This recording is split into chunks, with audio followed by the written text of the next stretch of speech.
Hi hello నమస్తే welcome to my channel. నువ్వుంటే నా జతగా సీరియల్ టైమింగ్స్ ఏంటని చాలామంది కన్ఫ్యూజ్ అవుతున్నారు. ఎస్, ఫస్ట్ ఆఫ్ ఆల్ నేను కూడా 16th నుంచి 6 గంటలకి చిన్ని సీరియల్, అలాగే 7 గంటలకి నువ్వు లేక నేను లేను కొత్త సీరియల్ ఇవి స్టార్ట్ అవుతున్నాయి. ఇక 9 అంటే 45 మినిట్స్ ఒక్కొక్క సీరియల్ని పెట్టేశారనమాట.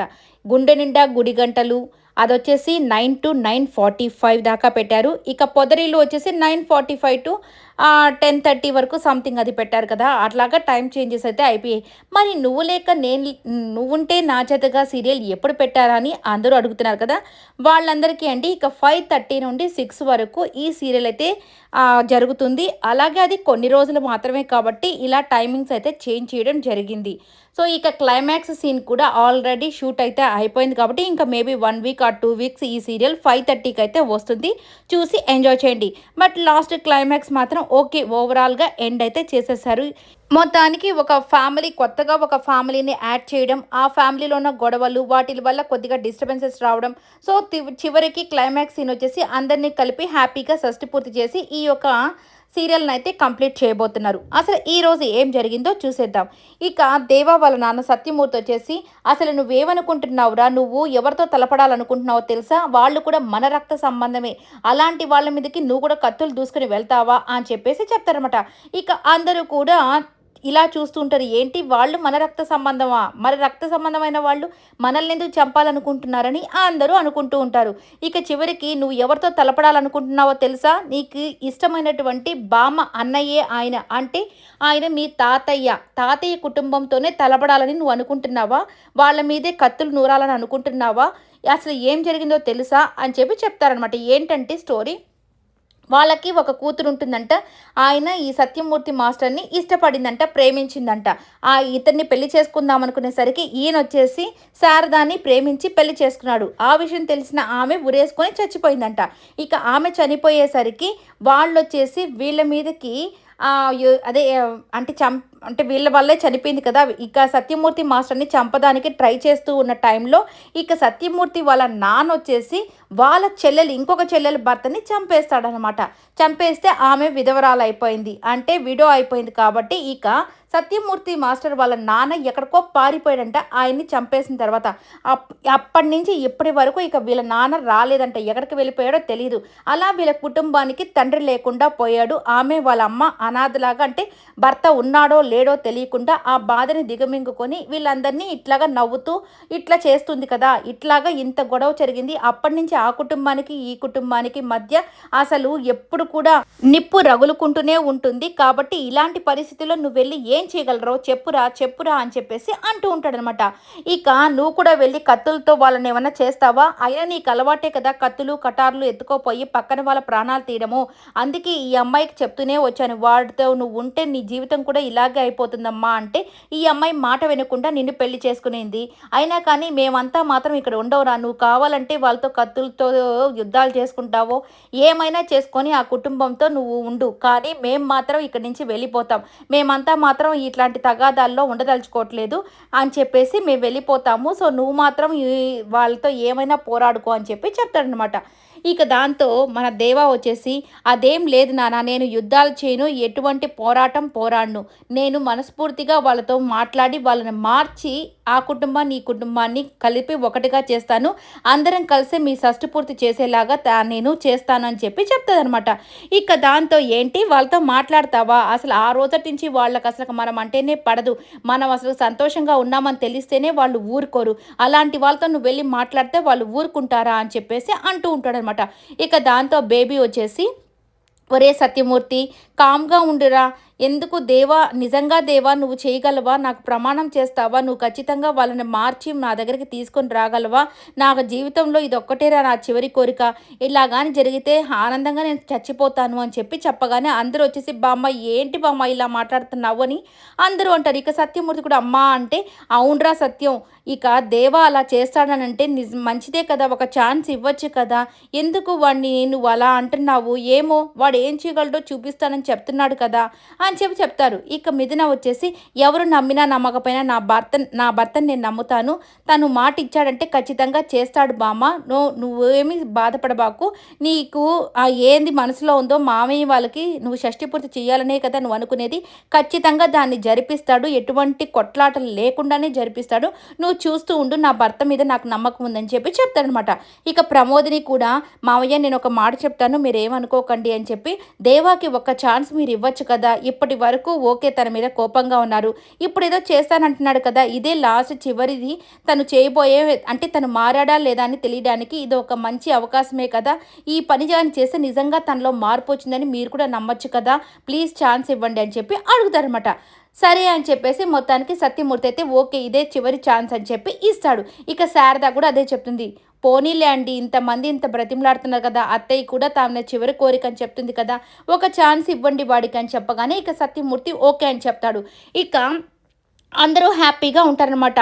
ఇక సూర్యకాంతం రంగా మాత్రం అమ్మో వీడేంటి ఒరేయ్ నువ్వేమన్నా మార్చడానికి వెళ్ళేది ఏమన్నా మామూలోళ్ళని అనుకుంటున్నావా? వాళ్ళు కత్తులతో మనల్ని చంపేద్దాం అనుకుంటున్నారా? అలాగే ఇక పంతులు గారిని ఎలా కొట్టారో చూడు. ఇక అలాంటి వాళ్ళు మనం మాటలు చెప్తే ఊరుకుంటారా? మనం ఏదో చెప్తే కామ్గా ఉంటారా అని చెప్పేసి ఏదేదో చెప్తూ ఉంటాడనమాట. అయినా కానీ వీళ్ళు మాత్రం భయపడకుండా నేను ఖచ్చితంగా మారుస్తాను అని చెప్పి చెప్తాడనమాట. సరే అని చెప్పేసి దేవా ఆలోచిస్తూ ఉంటాడు బయట. ఏంటి అని చెప్పేసి మిథున కూడా వెళ్ళి ఏంటి దేవా నిజంగా నాకు చాలా సంతోషంగా అనిపించింది. నువ్వు ఈ మాట ఎలా చెప్పగలిగావు? నేను ఇంకా నువ్వు ఎట్లా చేస్తావో రౌడీలతో వెళ్ళి వాళ్ళని కొట్టి ఇంకా ఈ యొక్క గొడవని పెద్దది చేసి అసలు నేను ఎంత భయపడ్డానో తెలుసా. కానీ నువ్వు నిజంగా ఈరోజు వాళ్ళతో మాట్లాడి మరి ఈ యొక్క ప్రాబ్లమ్ని సాల్వ్ చేస్తావని చెప్పిన మాట చూస్తుంటే నాకు నిజంగా చాలా ముచ్చటగా అనిపించింది. ఇది కదా నేను కోరుకునేది. ఇక మా నాన్న కాదు కానీ ఎవరైనా కానీ ఖచ్చితంగా నిన్ను అర్థం చేసుకుంటారని నేను అనుకుంటున్నాను. అయినా కానీ నువ్వు మాటలతో చెప్తే వాళ్ళు ఎందుకు వింటారు?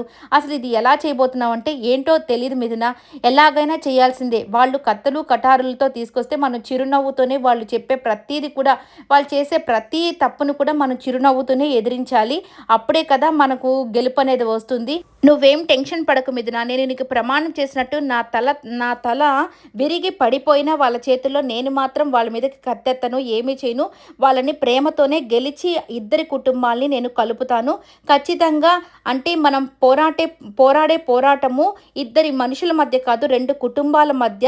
ఇక నానమ్మ కూడా ఎంత బాధని దిగమింగుకొని మనందరితో నవ్వుతూ ఇన్ని సంవత్సరాలు గడిపిందంటే నిజంగా ఇక ఆమె కోరికను నేను తీర్చలేకపోతే మనవడగా ఉండడం నేను వేస్ట్ కదా.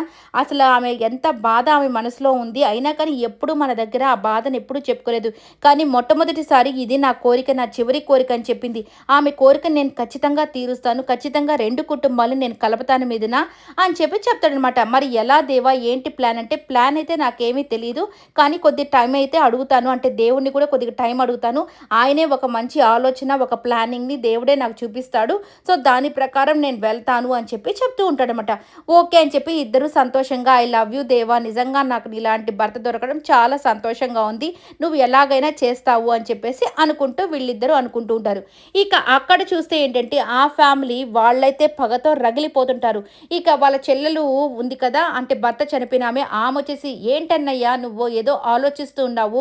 వాళ్ళు ఆ సత్యమూర్తి కుటుంబము ఇన్ని రోజులు మన కళ్ళ ముందుకు రావడానికే భయపడేవాళ్ళు. కానీ ఇప్పుడు వచ్చి చక్కగా ఆనందంగా షష్టి పూర్తి చేసుకునేదానికి చాలా సంతోషంగా రెడీగా ఉన్నారే. ఇక వాళ్ళని ఎలాగైనా నువ్వు చంపేసి అన్నయ్య, వాళ్ళు సంతోషంగా ఉండడం నాకు అస్సలు ఇష్టం లేదు. నువ్వు ఈ ఊరుల్లో ఎంత పెద్దవాడివో అందరికీ తెలుసు, నువ్వు ఎంత మంచివాడివో అందరికీ తెలుసు. కానో నీలో ఉన్న ఒకే ఒక మచ్చ ఆ కుటుంబం మన కుటుంబం మధ్య ఉన్న వైరం. ఇక దాన్ని పోవాలి అంటే వాళ్ళ కుటుంబాన్ని మొత్తం నాశనం చేసేసావంటే ఇక మనకు ఎవ్వరు కూడా ఇట్లాంటి ఇబ్బంది కలిగించే వాళ్ళు ఉండరు. సో ఇక నీ యొక్క పరపతిని ఉపయోగించి వాళ్ళని ఎలాగైనా నాశనం చేసేసాయి. వాళ్ళు నా కళ్ళ ముందు ఇలా సంతోషంగా తిరుగుతూ ఉంటే నేను చూడలేకపోతున్నాను అన్నయ్య అని చెప్పేసి చెప్తుందనమాట. ఇక దాంతో అవును చెల్లమ్మ, నాకు చిన్నప్పటి నుంచి నిన్ను ఎంతో గారాభంగా పెంచి నీకు ఒక మంచి వ్యక్తితో పెళ్లి చేయాలని చిన్నప్పటి నుంచి నువ్వు సుమంగలిగా ఉండాలని నేనే నీకు బొట్టు పెట్టి నిన్ను రెడీ చేసేదాన్ని. ఇప్పుడు నువ్వు నా కళ్ళ ముందే భర్త లేకుండా ఇలాగ బొట్టు పెట్టుకోకుండా తిరుగుతుంటే నాకు చాలా బాధగా అనిపిస్తుంది. నిజంగా ఇటువంటి పని చేసిన ఆ కుటుంబాన్ని నేను అంత ఊరికనే వదులుతాననుకున్నావా? అస్సలు వదలను. ఆ సత్యమూర్తి వాళ్ళ నాన్న ఎలా పారిపోయాడో ఈ కుటుంబం మొత్తం అలాగే పారిపోవాలి, అలాగే చంపి పడేస్తాను అని చెప్పేసి ఆయన కక్షతో ఉంటాడు. ఇక వాళ్ళు చంపింది నా బావగారిని మాత్రమే కాదు, మా నాన్న లైఫ్‌ని కూడా, అంటే ఆయనకి పారాలిసిస్ వచ్చేసి ఉంటుందనమాట. ఈ బేబీ వాళ్ళ అన్నకి పారాలిసిస్ వచ్చేసి ఉంటుంది.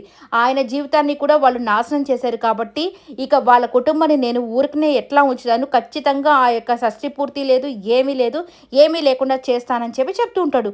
ఇక ఒక అతనైతే పరిగెత్తుకుంటూ వచ్చేసి, అయ్యగారు మీరంతా ఏమో ఇలా అనుకుంటూ ఉన్నారు కదా, వాళ్ళ కొడుకంట, సత్యమూర్తి కొడుకంట, అతను మాత్రము మీరు ఎలాగైనా ముహూర్తం పెట్టండి, మా నాన్నగారి షష్టి పూర్తి నేను ఇక్కడే జరిపిస్తాను, ఎవడు వచ్చినా సరే నేను దీన్ని జరిపిస్తానని చెప్పి చెప్తున్నాడంట.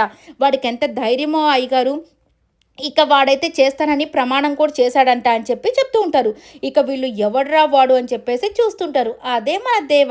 ఇక దాని తర్వాత వచ్చేసి మీ విడోకి ఒక పాప అయితే ఉంటుందన్నమాట. ఈ పాప ఎక్కడో తప్పిపోతుందో, ఏదో ప్రమాదంలో పడినప్పుడు రేపటి రోజున మిథున్ అయితే ఆ పాపని కాపాడి వీళ్ళ ఇంటికైతే తీసుకుని వస్తుంది. ఇక దాంతో ఆమె వచ్చేసి, వాళ్ళ చెల్లెలు వచ్చేసి, అమ్మ నువ్వెవరో కానీ నిజంగా నీకు చాలా ధన్యవాదాలు, నా కూతుర్ని కాపాడి జాగ్రత్తగా ఇంటికి చేర్చినందుకు నిజంగా థ్యాంక్ యూ సో మచ్ అని చెప్తూ ఉండగానే, ఇక నువ్వు ఎవరమ్మా అంటే, నేను సత్యమూర్తి గారి చిన్న కోడలని చెప్పగానే ఇక చూసుకోండి వాళ్ళ కోపం ఎలా అయిపోయిందంటే, ఆయన అయితే కత్తి పట్టుకొని పరిగెత్తుకుంటూ వచ్చి, ఇక రే తలుపులన్నీ వేసేసేయండిరా అని చెప్పి చెప్తాడు. ఇక మిథునకైతే చాలా భయం వేస్తుందనమాట. ఏంటి ఏం చేస్తున్నారు అని, నేను కాపాడి వీళ్ళ అమ్మాయిని తీసుకొస్తే వీళ్ళేంటి నా మీద కత్తిలు ఇలా తీసుకొస్తున్నారని టెన్షన్ పడుతూ ఉంటుంది. ఇక వాళ్ళ చెల్లెలు వచ్చేసి, ఆగన్నయ్య అంటూ ఉంటుంది. ఈమె వాళ్ళ కుటుంబం మీదకి, అంటే వాళ్ళని చంపమని చెప్పింది, కానీ వాళ్ళ కూతుర్ని కాపాడింది కాబట్టి ఈ అమ్మాయిని చంపకుండా ఈమె కాపాడబోతుంది అనమాట. ఇక ఇలా ఉండగానే రేపు దేవా కూడా ఎంట్రీ అయితే ఈ ఇంట్లోకి ఇవ్వబోతాడు. ఇక వీళ్ళని ఎలా మారుస్తాడు అనేది ట్విస్ట్ టర్న్స్ అయితే ఉండబోతున్నాయి ఇక సీరియల్లో. సో ఇది మాత్రం ఇప్పుడు 5:30కి సాయంత్రం రాబోతుంది. చూసి హ్యాపీగా ఎంజాయ్ చేయండి. అలాగే ఇంకొంచెం మంచిగానే ఈ యొక్క సీరియల్ అయితే ఎండ్ అవ్వబోతుంది. ఇక చూడండి, ఇక దేవా మిథునని మిస్ అవుతున్న వాళ్ళంతా, మిథున కొత్త సీరియల్ అయితే వస్తుంది కదా, దాన్ని ఫాలో అయిపోండి. నిజంగా ఈ వీడియో అంతా కూడా మీకు నచ్చినట్లయితే లైక్ చేయండి, షేర్ చేయండి, కమెంట్ చేయండి, సబ్స్క్రైబ్ చేసుకోవడం మాత్రం మర్చిపోకండి. Please subscribe my channel. Thank you so much for watching.